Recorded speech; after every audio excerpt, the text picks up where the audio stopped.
Bonjour à tous, j'espère que vous allez bien et que vous êtes prêts pour un nouveau regard. C'est parti!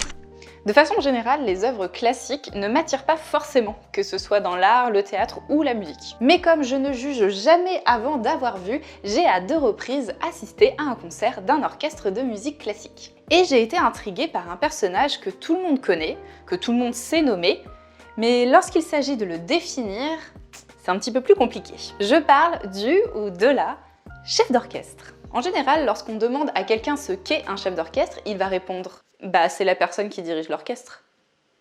Suivi d'une imitation très approximative. Et je ne juge absolument pas, parce que avant d'avoir investigué pour cette vidéo, j'aurais dit exactement la même chose. Et grâce à mes recherches, j'ai pu constater que ce métier est tout bonnement fascinant. Et aujourd'hui, je vous partage toutes mes découvertes. De prime abord, on pourrait penser que les musiciens n'ont qu'à suivre la partition pour pouvoir jouer ensemble. Malheureusement, ce n'est pas aussi simple, surtout si le nombre de musiciens est très important. C'est comme pour les acteurs, il y a différentes manières d'interpréter un texte, même s'il y a des indications de mise en scène. Marie, en pleurant, ce n'est pas juste. Ce n'est pas juste. C'est pas juste. Ce n'est pas juste. Ce n'est pas juste. Ah, ce n'est pas juste. C'est pas juste.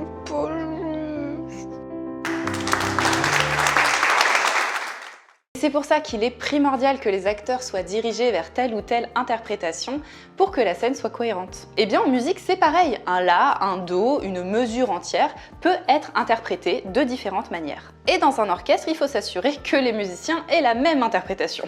Et c'est là qu'intervient le chef d'orchestre. Malgré ce qu'on peut penser, le chef d'orchestre qu'on imagine actuellement est plutôt récent.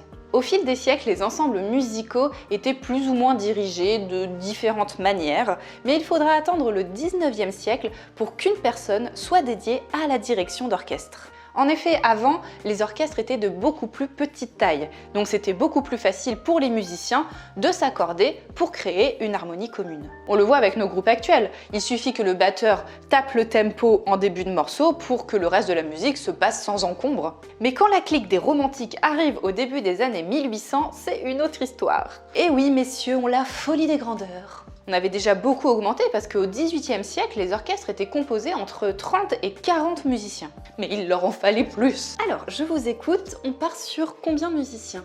100. Ouais, on vous voit là, Beethoven, Chopin et Schubert là. Qu'est-ce que t'en penses? Il devient donc nécessaire de diriger tout ce beau monde. Dans l'imaginaire collectif, le chef d'orchestre se distingue par sa fameuse baguette. Et c'est le compositeur Louis Spohr en 1820 qui affirme être le premier à mener ses musiciens à la baguette. Il écrit dans son autobiographie: « Je me plaçais avec la partition sur un pupitre spécial devant l'orchestre, tirai ma baguette de la poche et fis signe de commencer. » Contraint ainsi à une attention inhabituelle et dirigé avec une assurance au moyen d'une battue visible, tous jouèrent avec une fougue et une exactitude qu'on ne leur avait jamais entendue. On peut aussi citer Berlioz ou Hans von Bülow qui ont été des figures phares dans l'histoire de la direction d'orchestre. Et comme nous sommes dans un monde extrêmement évolué, il faudra attendre encore 100 ans avant qu'une femme soit nommée chef d'orchestre. On peut ici citer Nadia Boulanger et Antonia Luisa Bricot. Il faut savoir que malgré qu'elle soit essentielle pour de nombreux chefs d'orchestre, la baguette n'est pas obligatoire. Oui, parce que finalement, concrètement, comment fait le chef d'orchestre pour atteindre cette harmonie? La première chose à faire pour un chef d'orchestre est de très bien connaître la partition du ou des morceaux qui vont être joués. Ainsi, il va imaginer dans sa tête le rendu qu'il souhaite. Il y a donc un très gros travail d'analyse, de répétition en amont pour trouver la bonne interprétation. La particularité du chef d'orchestre, si on le rapproche par exemple du metteur en scène, c'est que ce premier est présent le jour du concert sur scène. Comme il serait dommage et très difficile pour le chef d'orchestre de diriger ses musiciens par la voix, il utilise une gestuelle très précise pour se faire comprendre. La main droite est exclusivement dédiée au tempo. Elle permet de montrer les temps sur une mesure. Il s'agit de battre la mesure, c'est-à-dire les différents types de mesures écrites dans la musique qui donnent le rythme. Et il y a des mesures à 2 temps, 1, 2, 1, 2. Il y a des mesures à 3 temps, 1, 2, 3, 1, 2, 3. Il y a des mesures à 4 temps, 1, 2, 3, 4. Et je pourrais continuer jusqu'à 12 temps. Ainsi, les musiciens peuvent à tout moment jeter un petit coup d'œil pour voir s'ils sont toujours bien en rythme. C'est dans cette main que normalement, il y a la baguette, l'humos. Comme je vous l'ai dit, elle n'est pas obligatoire. Puisque nous l'avons bien vu, le mouvement de la main peut suffire. Cependant, lorsque l'orchestre est imposant, il est nécessaire pour le chef d'orchestre d'avoir une extension à sa main afin que les musiciens du fond puissent bien voir les indications de tempo. La main gauche, elle, est beaucoup plus polyvalente. Elle va permettre de moduler le niveau sonore, de pianissimo à fortissimo. Elle peut indiquer le départ des musiciens, mais elle peut transmettre aussi des indications plus subtiles, comme des effets ou des interprétations. Mais le chef d'orchestre n'utilise pas que ses mains. C'est un métier où la musique se vit très intensément. On a l'impression que la musique traverse le corps du chef d'orchestre, est projetée sur les musiciens et ressort sous forme de son par les instruments. De ce fait, il n'est pas rare de voir des chefs d'orchestre très expressifs, très énergiques, qui dirigent avec l'entièreté de leur corps. Dans les concerts, c'est plus un état de concentration absolument extrême. T'es concentré à 210%, quoi. C'est-à-dire, il pourrait y avoir un mur qui s'effondre, tu continuerais à faire ton truc, quoi, tu t'en rendrais pas compte. Je suis tellement tout le temps à 200% et je dois tout le temps gérer 60 problèmes à la seconde. Il est important de comprendre que être chef d'orchestre, ce n'est pas seulement connaître la musique sur le bout des doigts et savoir diriger un orchestre.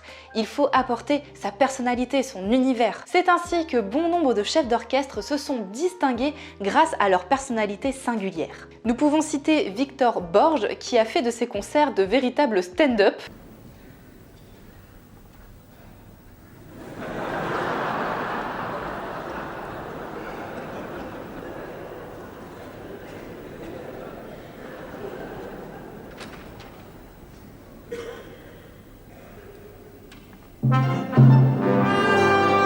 Ou Glass Mercado, qui a été la première femme noire chef d'orchestre en France. Une énergie magnétique, un charisme envoûtant. Baguette à la main, sur une symphonie de Verdi, Glass Mercado révèle pour la première fois son style unique lors de la Maestra, une compétition réservée aux femmes chefs d'orchestre. Nous avons aussi Édouard Youdenich qui a été chef d'orchestre à 8 ans.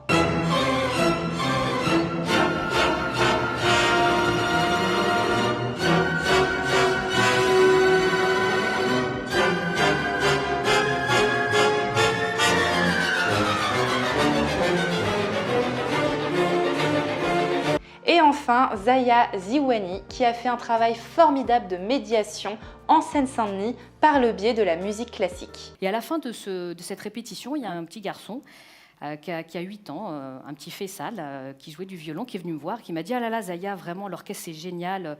Merci, vraiment, vraiment, merci de nous faire découvrir ça. Et merci, parce que grâce à vous, on nous regarde autrement. » Alors,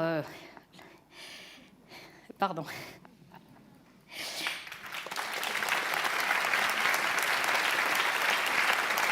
J'espère que cette vidéo vous aura plu et vous aura permis de découvrir ce métier si mystérieux. L'œil de loup est aussi sur Facebook et sur Instagram où d'autres contenus sont publiés, donc n'hésitez pas à vous abonner. Je n'ai plus qu'à vous dire à bientôt et en attendant, ouvrez l'œil.